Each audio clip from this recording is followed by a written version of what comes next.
Olá, gente.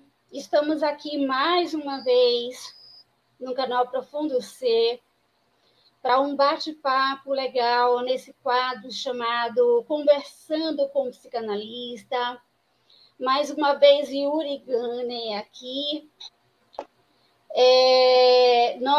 Hoje havíamos decidido, eu e Yuri, a falarmos um pouco sobre um tema que é muito polêmico, chamado depressão e suicídio, né?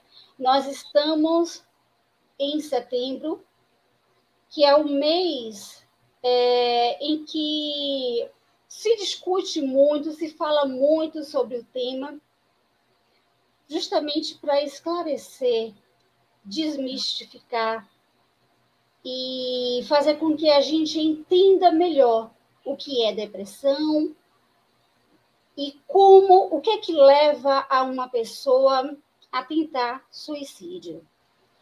Vamos, Yuri, é com Tudo você. Tudo bom, Neide? Boa tarde jóia? A todos. Tudo tranquilo, graças a Deus, pós-feriado. Então, o suicídio é um tema extremamente intenso, atual, forte. E o que eu achei bem legal é que ele vem em conjunto com a depressão.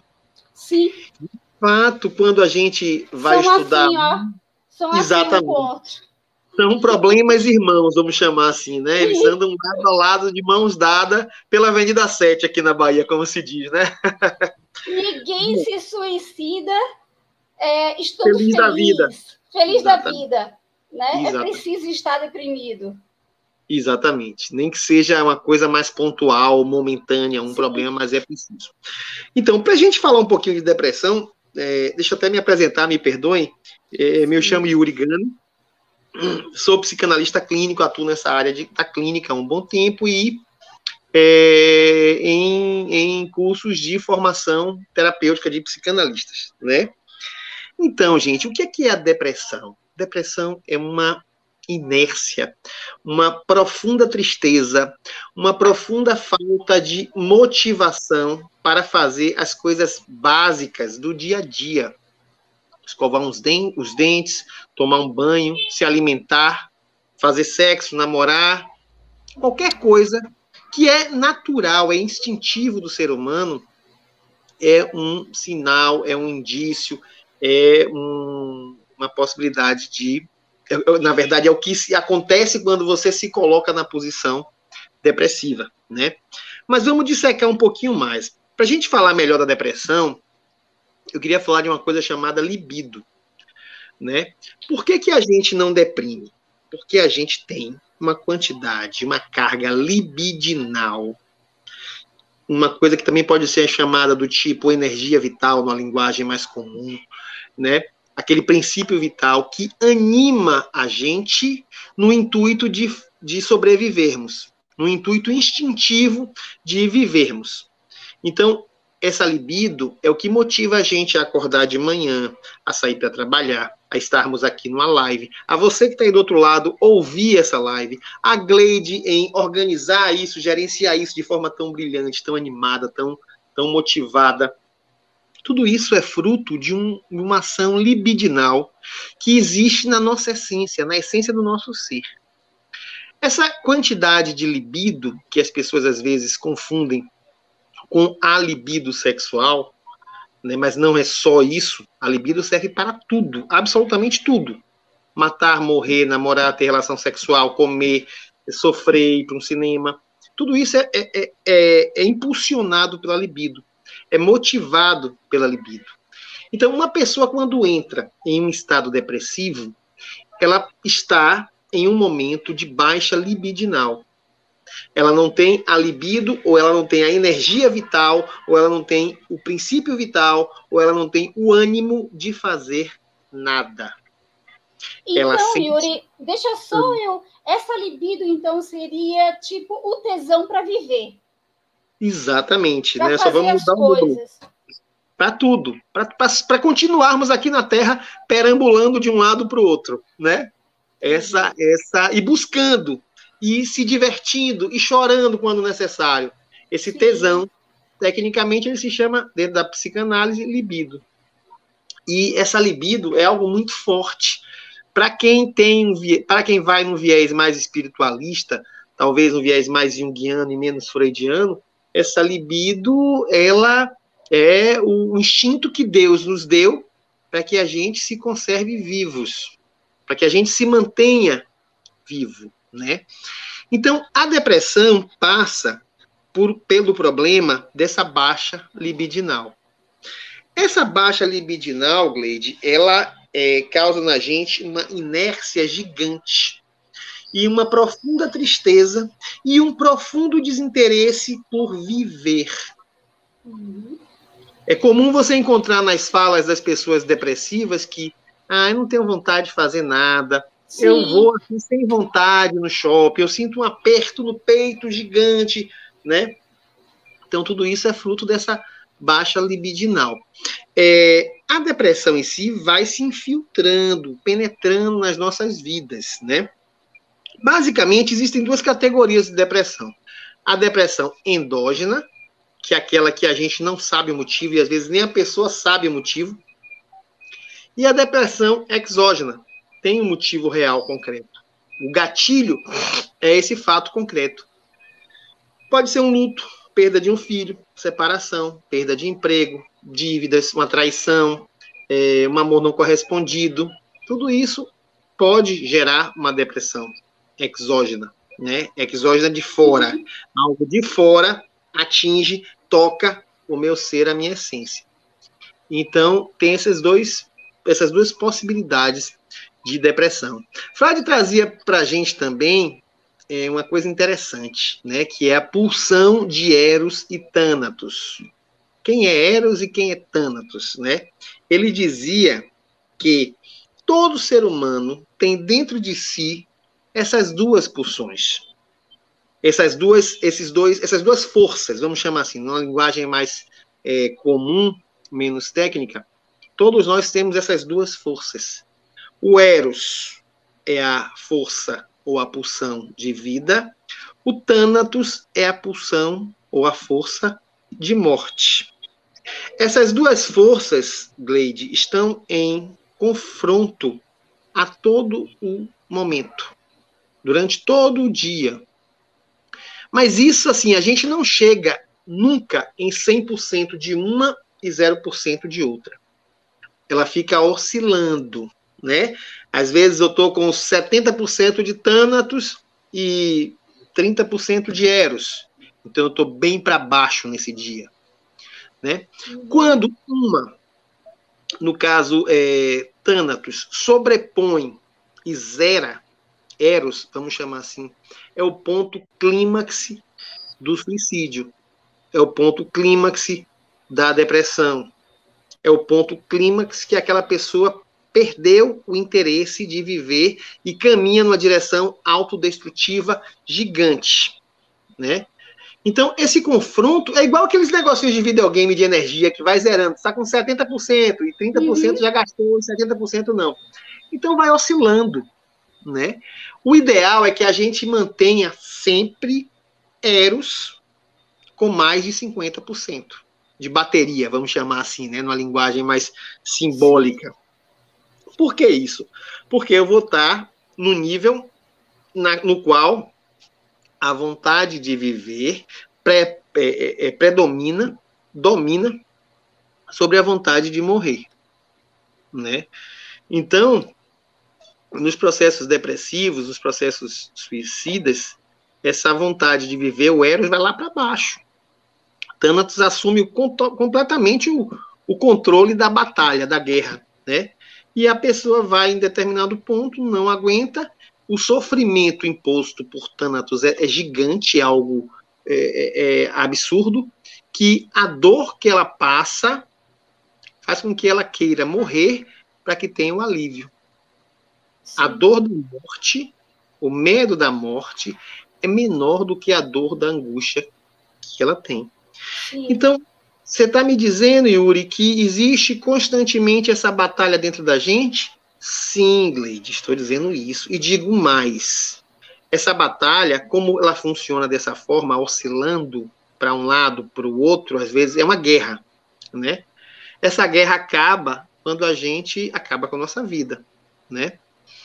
Quando termina a vida. Ao nascer, eu tenho essas pulsões brigando dentro de mim. Ao morrer, essa guerra acaba. Então, eu posso passar a minha vida toda, ou a maior parte dela, com Eros ganhando a batalha. E, em determinado momento, vou me pegar como exemplo. Eu tenho 48 anos, né? Eu posso, estou supondo aqui, posso ter passado a minha vida toda, 47 anos da minha vida, com Eros dando pau em Thanatos lá, ganhando felicidade, top, motivação, fazendo tudo. E do nada, por uma causa endógena ou uma causa exógena, Thanatos começa a ganhar a batalha e virar o jogo. E eu começo a me deprimir. Então, para aquele cara, ou aquela cara, vamos chamar assim, que bate no peito porque eu sou retado, porque depressão é fraco, porque isso é frescurinho, porque isso é mimimi, rapaz, cuidado. Você vai virar um Campo Grande e vai encontrar um elétrico de Bel chegando lá, ó, com toda a força possível. Ela é sorrateira, ela chega devagarzinho, sem bater na porta. Então a gente não pode bater no peito e dizer dessa água nunca beberei. Pois né? é.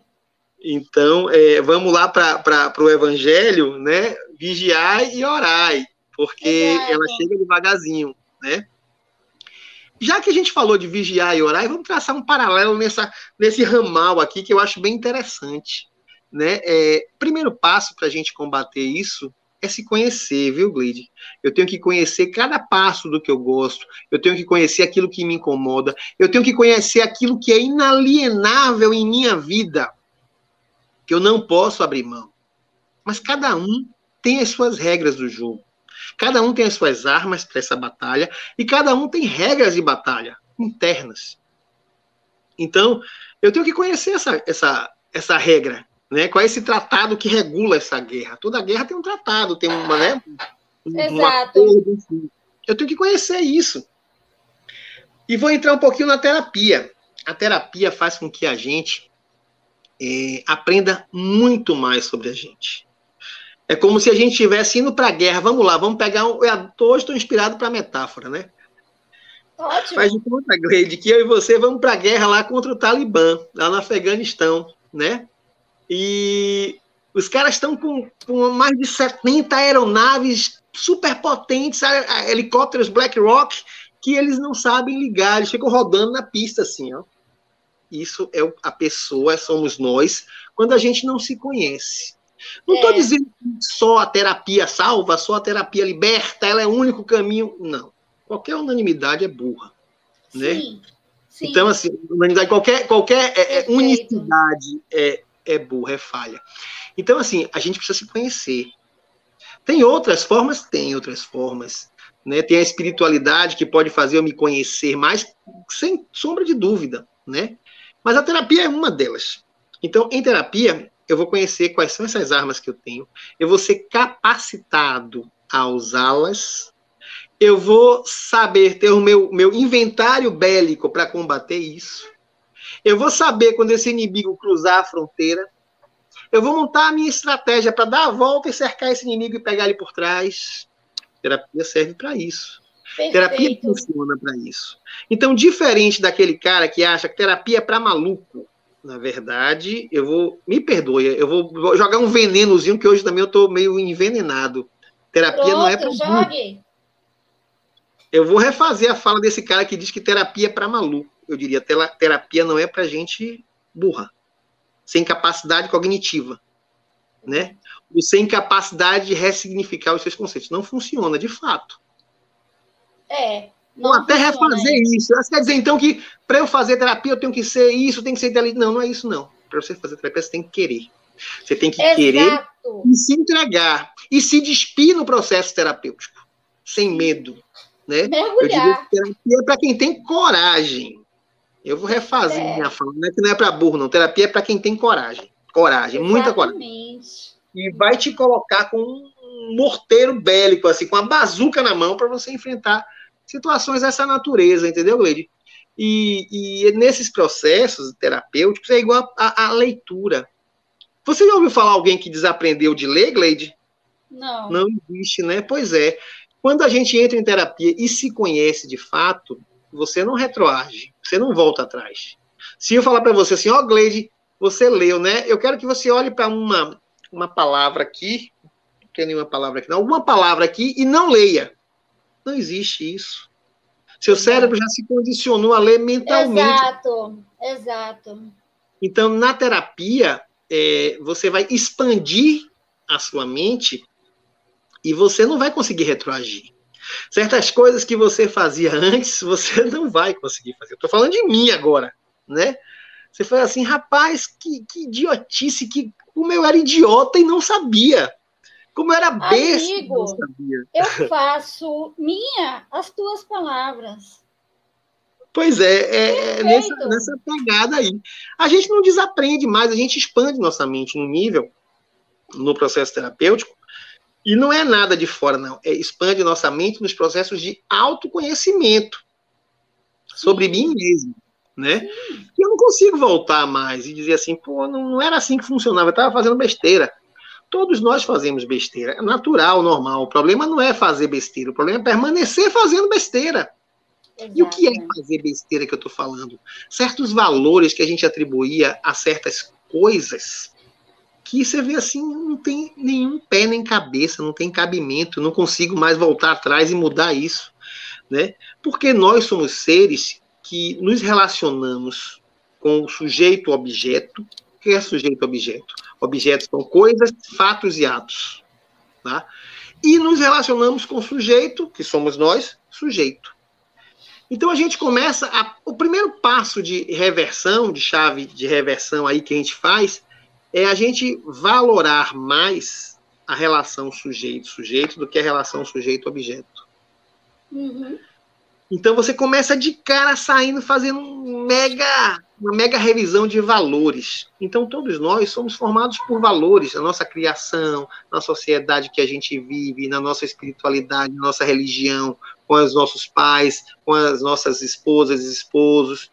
A gente absorve, agrega valores. Então, a terapia, esses valores, observe bem, esses valores eles são colocados em nós pelos outros. Muitas das vezes, sem o nosso consentimento, sem a nossa percepção que aquele valor está sendo colocado em nós. A terapia é você filtrar esse valor eu quero, esse valor eu não quero. Esse valor fica, esse valor sai. Então, é como se você deixasse de perambular pela Avenida 7, eu vou brincar assim, como um zumbi errante, subindo e descendo, Carlos Gomes, Avenida 7, Carlos Gomes, Avenida 7, Carlos Gomes, Avenida 7, e falar, opa, eu preciso ir para lá, pai. Eu vou descer aqui, ó, no Shopping Piedade e vou para lá, pai. A terapia de foco. Exatamente. Foco, vou fazer e o que eu me predispus. As rédeas da nossa vida. Assumir as rédeas de quem você quer ser. E não sermos o que os outros, leia-se outros, sociedade, religião, família, impõem para a gente ser, né? Eu posso até me sujeitar a elas, mas me sujeito por vontade própria. Então, isso é a percepção que uma revisão de valores nos dá, né?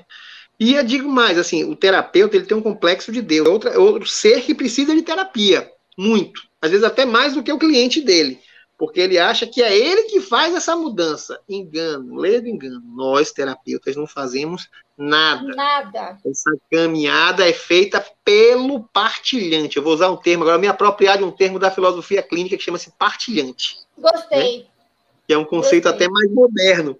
Né? Não é nem paciente, nem cliente, não. É partilhante. A paciente gente tá já é um termo horrível. Paciente é uma coisa assim, como se o cara fosse doente, né? Exato.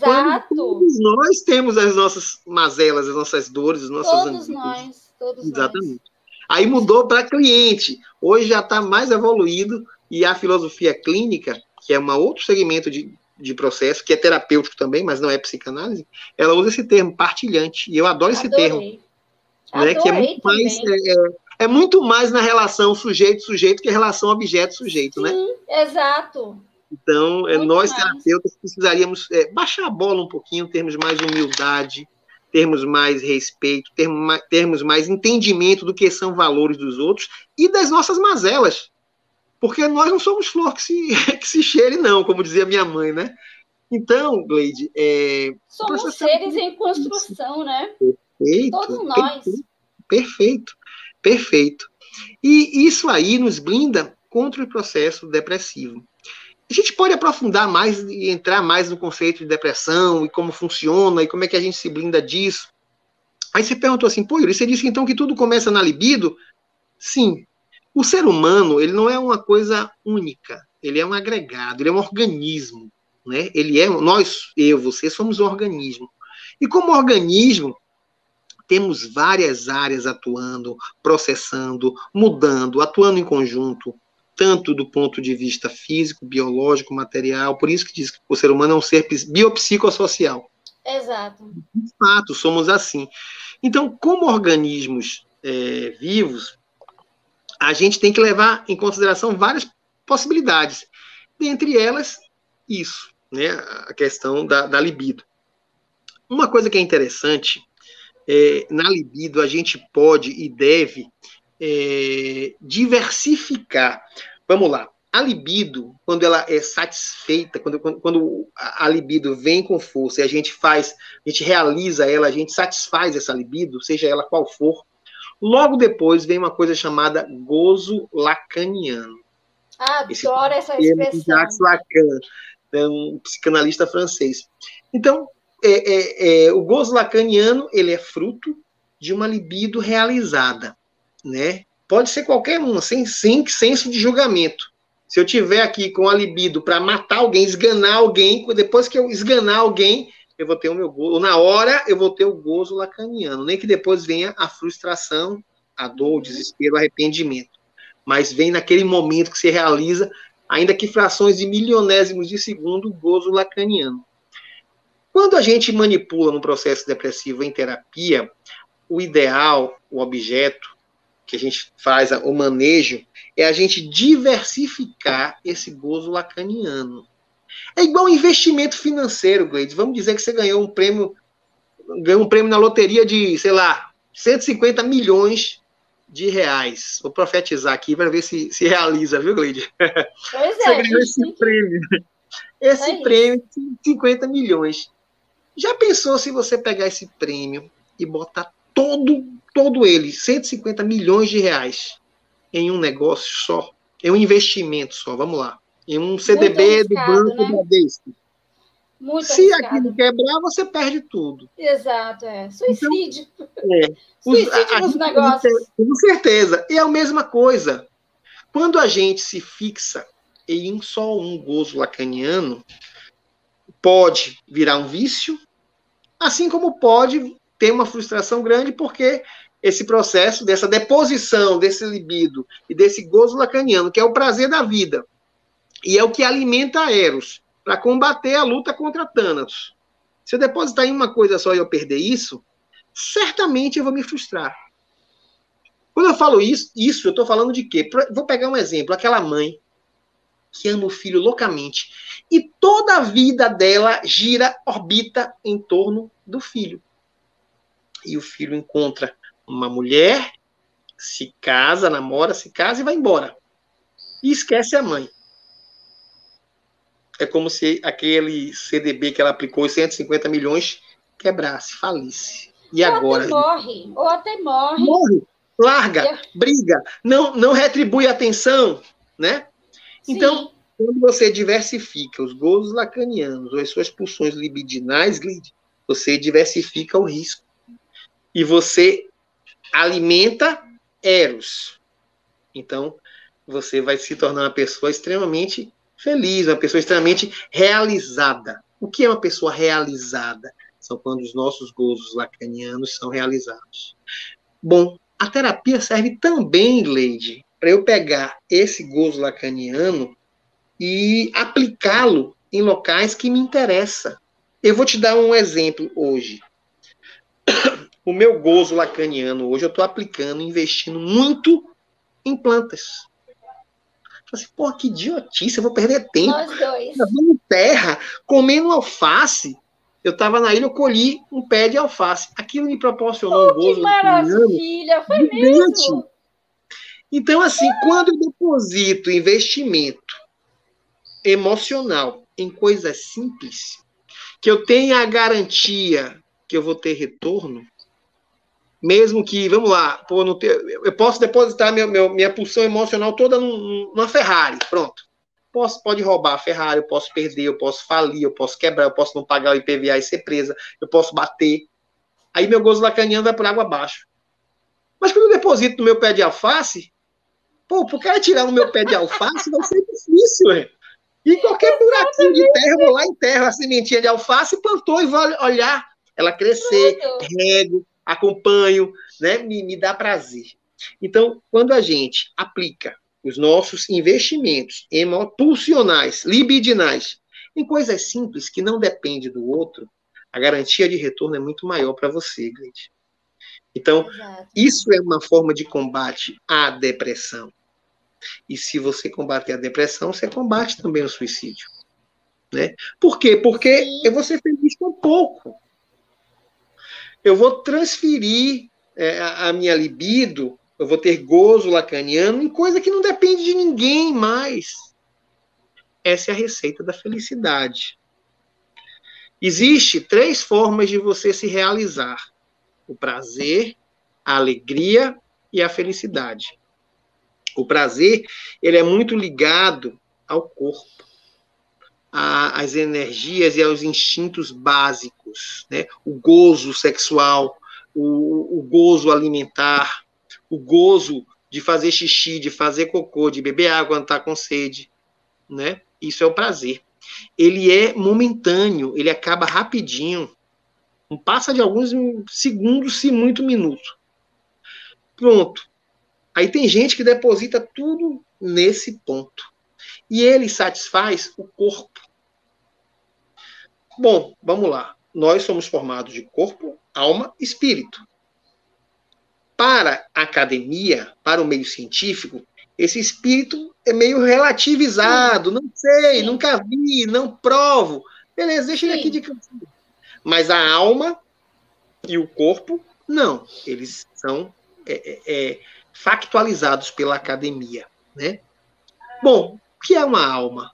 A alma é um corpo com ânimos. A alma é um corpo com vida. Esse corpo com vida tem o que de diferente de um corpo sem vida? Emoções. Então, o universo que satisfaz a alma é a alegria. A alegria é um tipo de realização mais sublime, vamos chamar assim, do que o prazer. A alegria, ela também é fugaz, ela passa rápido. A alegria, ela chega com o reconhecimento, com a gratificação. A alegria, ela se instaura em mim quando eu consigo me formar, depois de 5 anos de uma faculdade. Na hora que eu pego aquele diploma, me invade uma alegria arrebatadora. Isso é alegria. Daí a alguns minutos, porque ela dura mais um pouquinho do que o prazer, ela passa. Esse diploma está enfiado em alguma gaveta aí que eu não sei onde é que está. Mas na hora que eu recebo ele, eu explodo de alegria. Né? Então, ela está associada a um retorno de alguma coisa. A um reconhecimento. Vou descobrir que você é pai, por exemplo. Né? Naquele momento que eu recebo aquela notícia, eu me invado de alegria. Já a felicidade, ela é uma forma de realização que ela está mais inerente no espírito. Ainda que eu fale dentro da academia para o meio científico, vamos baixar um pouquinho os conceitos para que a gente não saia desse delimitado aqui científico, apesar de que muitos cientistas estão expandindo isso ao extremo, né, já tem conceitos extremamente fortes da essência do ser, do espírito no ser. Nada com religião, estou falando de ente, de ser, de religiosidade, que é diferente de religião, né? Então, o que se instaura nesse espírito, é a felicidade. A felicidade é algo perene. A felicidade, você não precisa de muito para tê-la. Na verdade, você não precisa de nada para tê-la. A felicidade é um estado de espírito.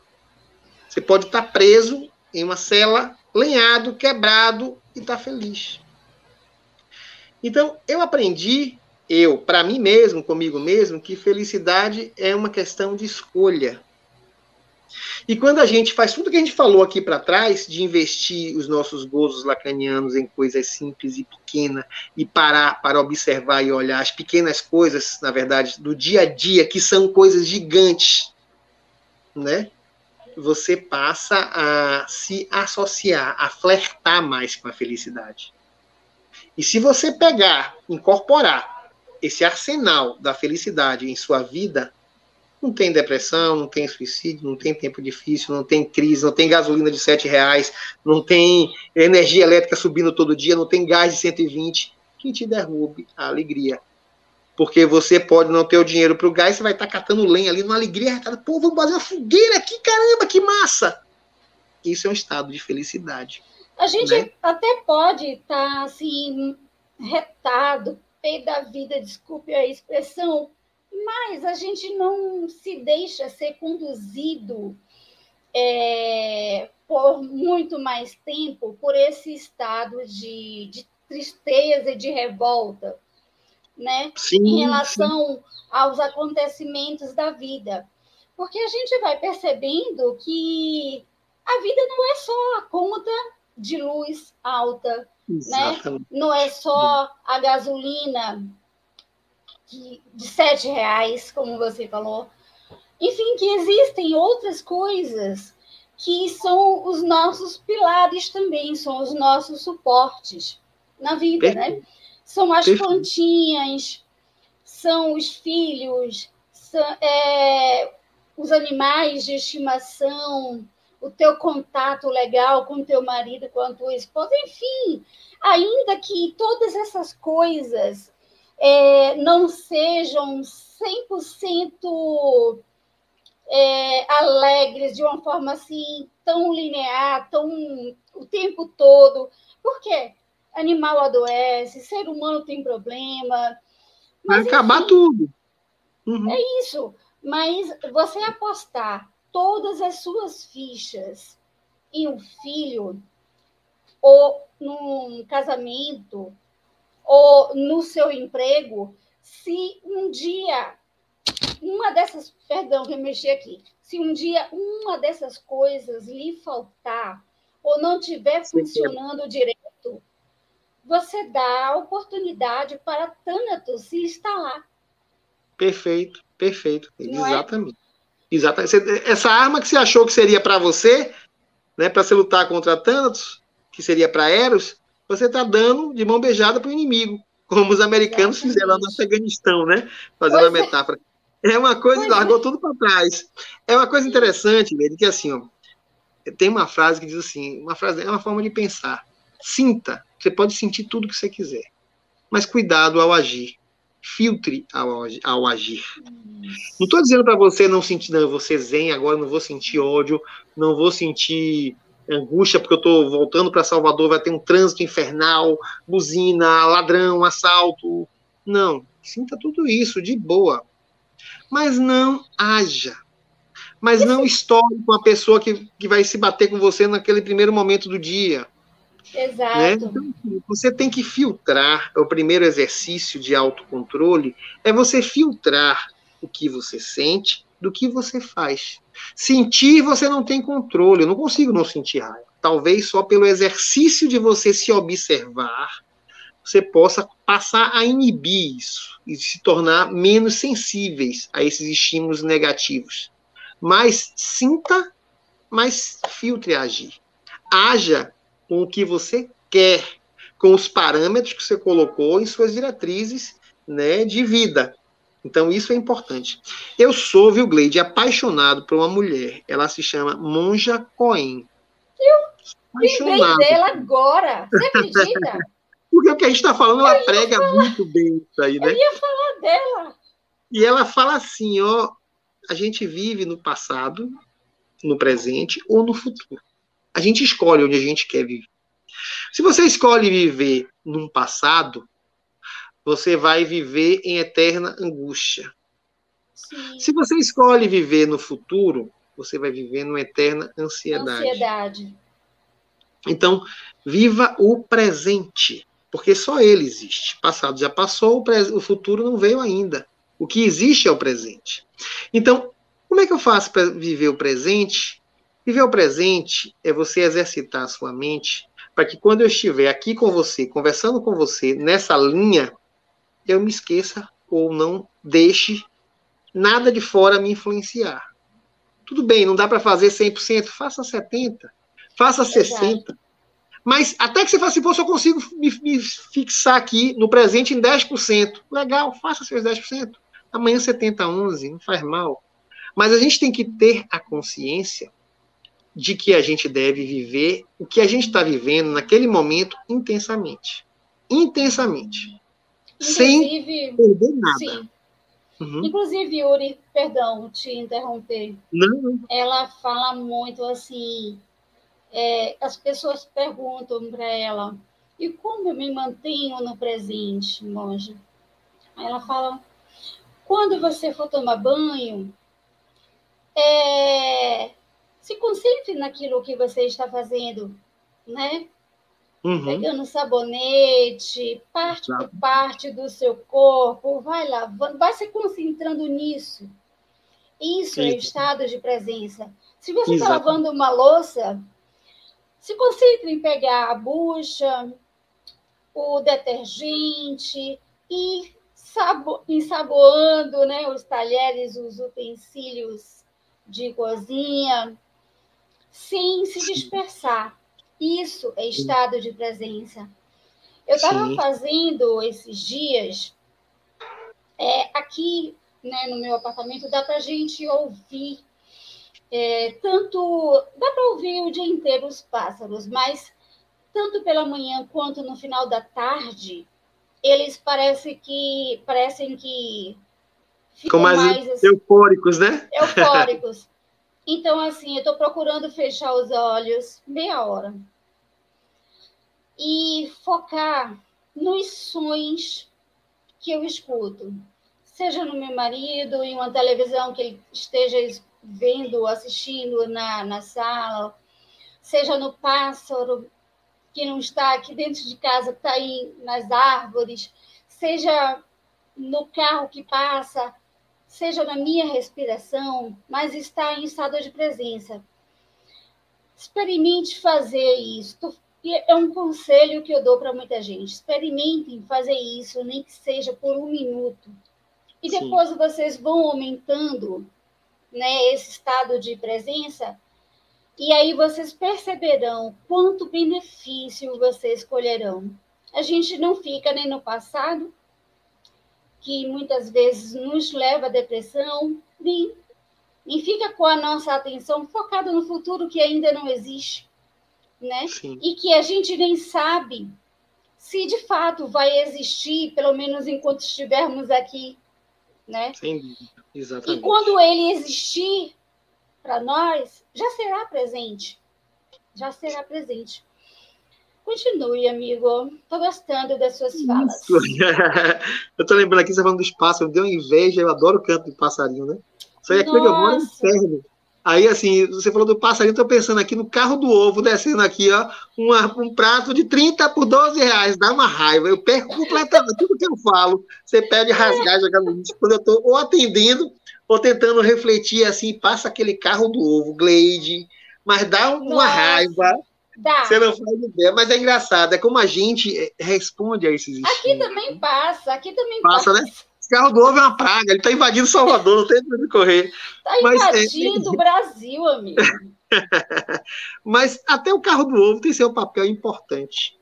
Sim, né? Está fazendo o papel dele no mundo. Deixar um conselho profundo aqui, quando o carro do ovo passar, reflita sobre o carro do ovo, de onde veio aquele ovo, como é que esse cara chegou com aquele ovo aqui, o quanto ele percorreu para trazer aquele ovo, até que ele está vendendo ovo, pense no omelete, como é gostoso, pense aquele ovo, quando é feito sozinho, ele só gera um ovo, mas quando é feito junto com o galo, a galinha e o galo, aquele ovo vai gerar uma vida, né? Então, quando você mergulha no que quer, se desestabilize, né, você aprende.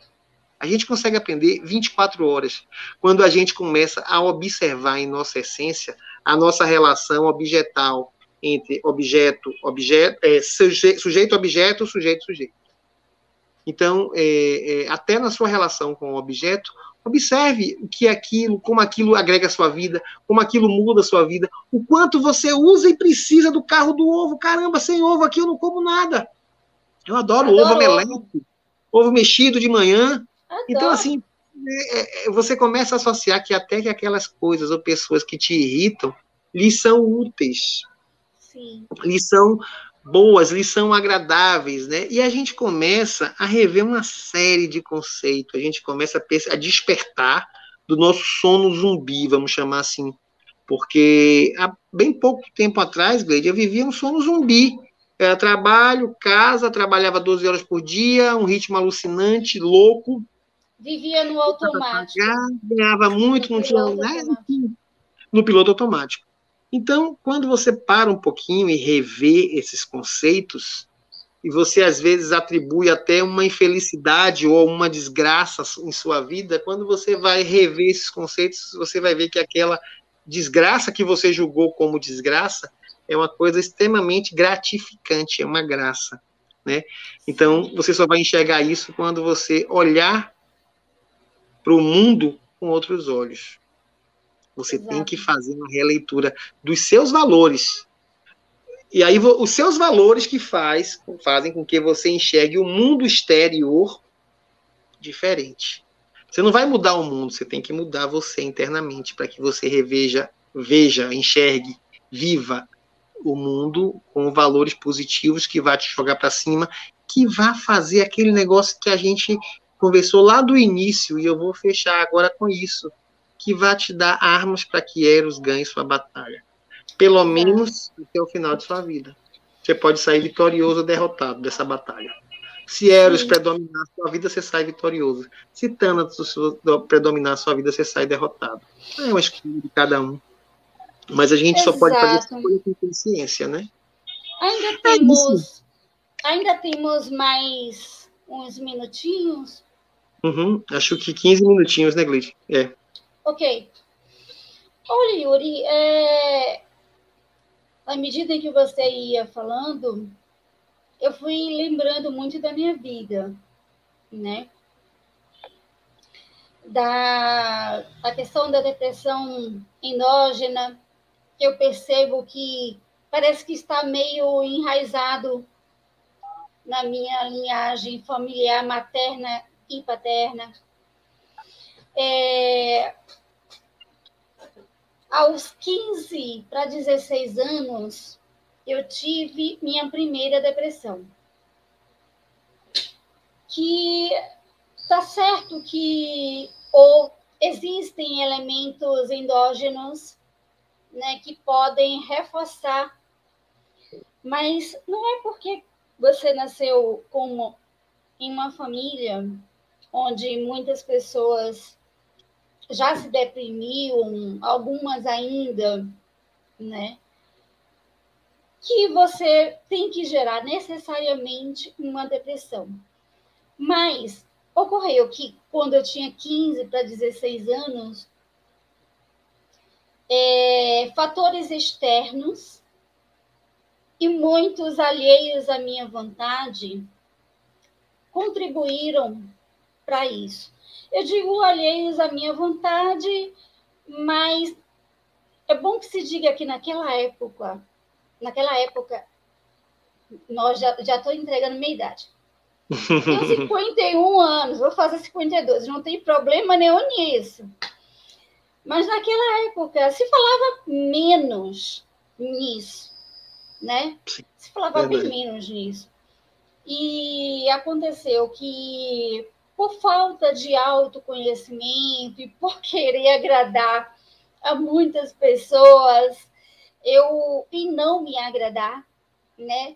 Não me autoconhecer, não saber que por ali eu iria invariavelmente trilhar o caminho escuro da depressão, Então, aconteceu que eu tentei suicídio 3 vezes, né? Uma adolescente de 15, num espaço de tempo de mais ou menos um ano. E a partir de então eu passei a consumir muito livros, porque mesmo com o suporte de psiquiatra, eu ainda não tinha, eu precisava me autoconhecer. E aí foi quando, anos depois, entrou, né, a participação dos terapeutas na minha vida. Eu não só fui me autoconhecendo melhor através daquilo que eu lia, como através também das sessões de psicoterapia. Fiz, acho que já tenho uns 11 anos e meio, contando com a sua participação na minha vida. Yuri é meu psicanalista, né? Já estamos há mais ou menos um ano e meio, né? Por aí, né, Miriam? Tempinho. Fazer aniversário, vai ter que ter bolo, viu? Exatamente. Então, eu fui percebendo que sem autoconhecimento e sem autoconhecimento a gente não se percebe, Sim, né? verdade. E eu só fui dando um balão, um golpe de judô aí na depressão com esse autoconhecimento. Na medida em que eu percebo que Thanatos, né, que é esse lado escuro que todos nós temos, está começando a querer dominar o jogo, a ficar mais de 50%, eu falei, não, peraí, não é bem assim.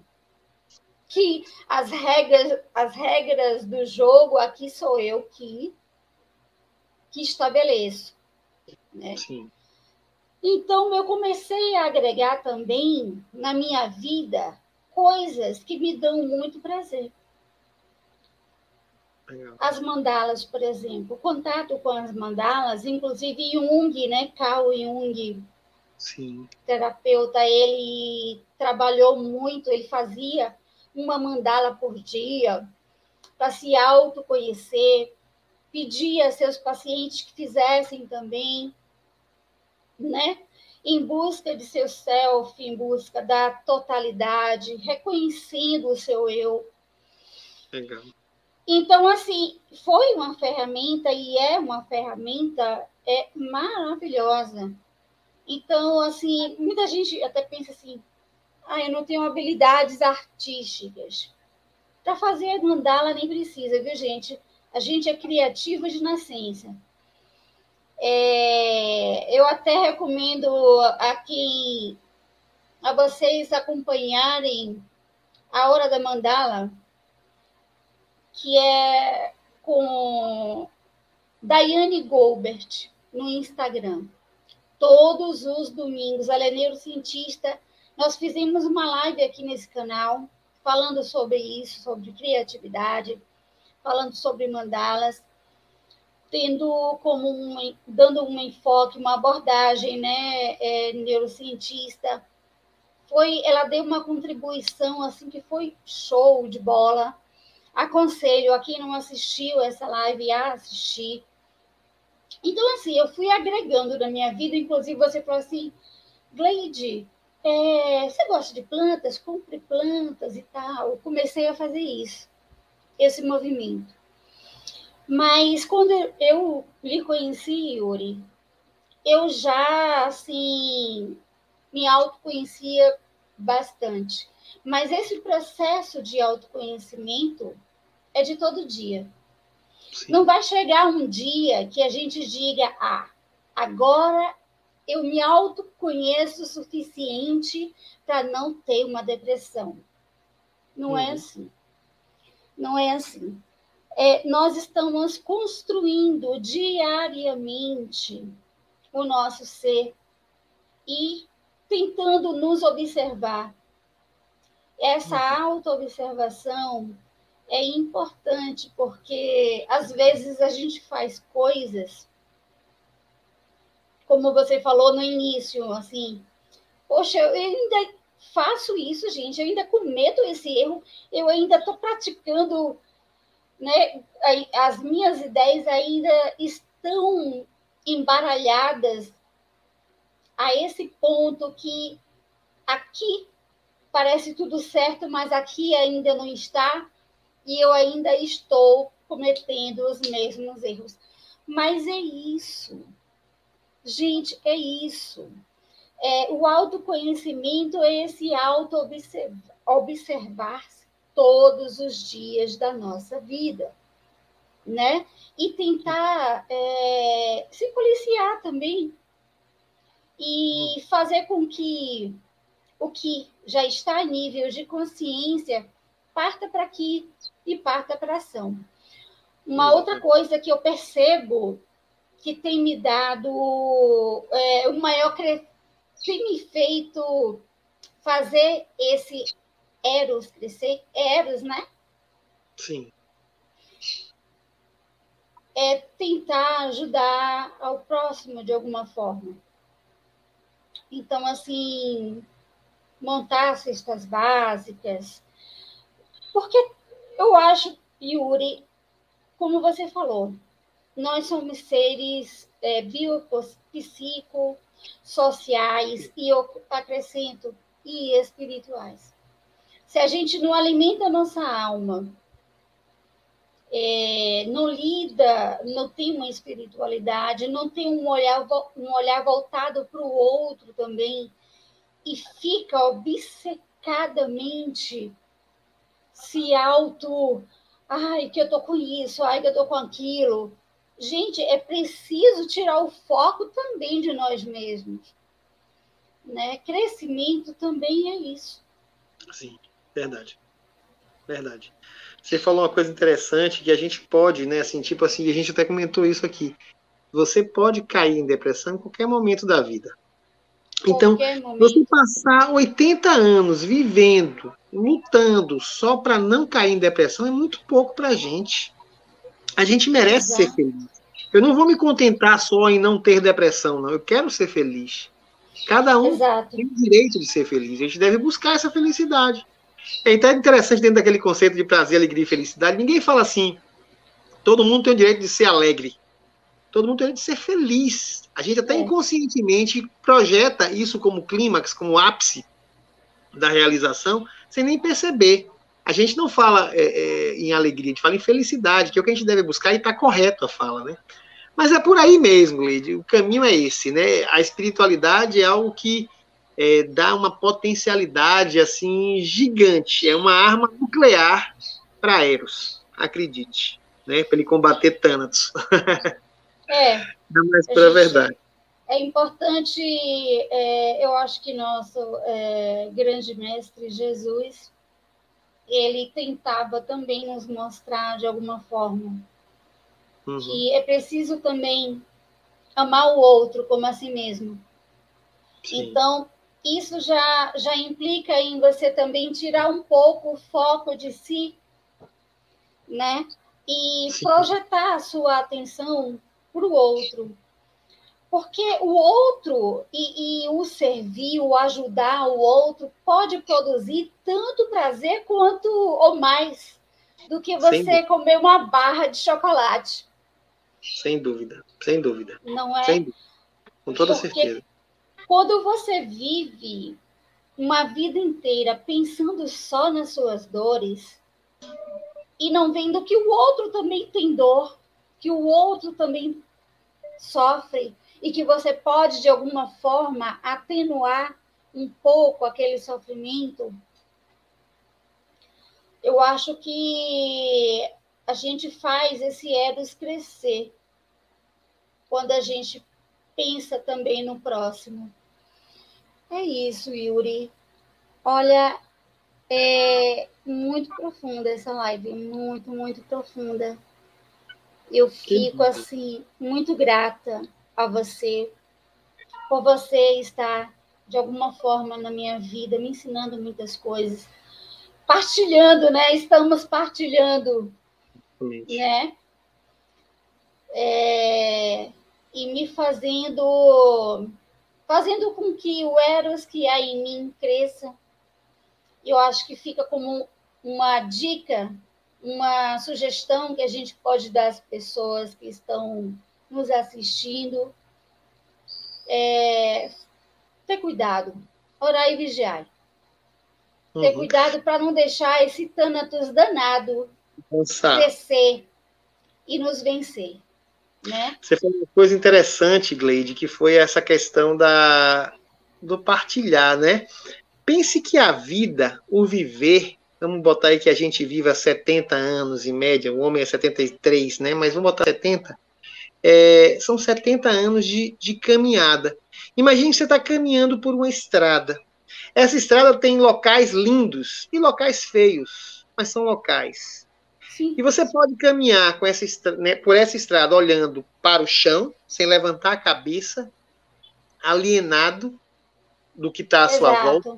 Ou pode caminhar com a cabeça erguida, olhando para frente, e aí entra o olhar para o próximo, Sim. Relação sujeito-sujeito e sujeito-objeto, quando você contempla o que você vai passar por essa estrada. Cada paisagem, cada árvore, cada montanha, cada árvore morta, cada seco, cada cacto, cada vista do oceano, cada sol, cada nuvem, cada chuva, isso é viver. Então, o viver não é o que eu vi essa expressão e estou replicando ela. Não tenha pressa de correr para o precipício, não, meu irmão. Né? Não tenha pressa de correr para o precipício. Vai devagarzinho, devagar e sempre. Caminhe por essa estrada a passos de tartaruga, aproveitando que está do seu lado, seja feio, seja belo, seja bonito, seja alegre, seja triste, desfrutando o que você está encontrando. Exato. Não enfia a cabeça para baixo, num buraco ou para a terra, para não olhar, porque você perde a vida. Porque o viver é exatamente o caminhar, não é o chegar. Não é o chegar. E a cada nascer do sol, temos uma nova oportunidade de fazer... De uma nova paisagem, né, Gleide? Uma nova paisagem. Termos uma nova paisagem. Exatamente. Né? De fazermos coisas diferentes, de fazermos, de repente, caminhos diferentes. Eu falo até no sentido físico mesmo. Se você está com o seu carro ou vai a pé, sempre pelo mesmo caminho, 30 anos de trabalho, quando você vai para o seu serviço, seu trabalho, tente fazer um caminho diferente, que você vai ver novas coisas, vai conhecer novas pessoas, vai ver novas paisagens, que você pode não gostar ou não, mas tente fazer diferente. Uhum. Tente fazer assim diferente. Como o dia não se repete, as paisagens não se repetem, né? A não sei que você esteja parado. Mas mesmo que você pare, a vida te empurra, porque você não consegue voltar pelo caminho. Yuri, eu acho que muito do que a gente vê está dentro da gente também. Sem dúvida. Né? Porque se a gente está fazendo com que esse Thanatos cresça, a gente pode estar vindo um pôr do sol maravilhoso, uma paisagem maravilhosa, assim, de frente para o mar, que a gente vai achar que não está belo. Uhum. Então, essa coisa do belo e do feio está dentro de nós. E a gente tem que fazer crescer o Eros, né? Que é essa força de vida, que é essa força de fazer diferente, que é essa força de querer viver, querer ter tesão pela vida, tesão de ler um livro novo, tesão de fazer um percurso diferente, uma viagem, tesão de acordar todos os dias, tomar seu banho e viver. Viver. Verdade. Oi, Yuri, obrigada. Foi show, adorei. Que bom, Gleide. Estamos aqui às ordens. Como eu aprendo a cada dia e como eu me proponho a aprender a cada dia. Porque, como você falou, se a gente não tem uma proposta, é como você disse, se a gente vai para psicoterapia com a cabeça fechada, o processo quem faz somos nós, né? Então, se você não se permitir, e para isso tem que ter coragem, autoconhecer-se é um ato de coragem, que é muito mais fácil você colocar uma venda nos olhos para não ver o que é que você tem de belo e de feio. E todos nós somos compostos de eros e tânatos. Perfeito. Então, é preciso de muita coragem. E eu estou nesse processo, graças a Deus, há mais de 11 anos. Graças a Deus. E Deus colocou você na minha vida. Então, Amém. ficamos por aqui hoje. Beleza. Agradeço demais. Esse foi um bate-papo, um bate-bola, assim, super do bem. E estamos aqui para as próximas lives. É isso, Yuri? Tranquilo. Qualquer coisa que qualquer público que esteja ouvindo, vendo, quiser fazer alguma pergunta, saber informação, qualquer coisa que seja, pode procurar contactar a Gleide aí no canal, que ela passa meu zap, meu celular é aberto, o número, posso passar aqui, Gleide, é o 985 Claro. 40 6609. Estou às ordens, pessoal, estou à disposição. E Fiquem eu com vou Deus. colocar isso, eu sempre coloco o seu celular na descrição do vídeo. Então, para quem não pegar, é só ver a descrição do vídeo que lá terá o contato de Yuri. Tchau, gente. Beijo, Bye, bye, Gleide. Tchau, Yuri. tchau. Tchau a Bom todos, em te pessoal. ver. Tchau. Tchau.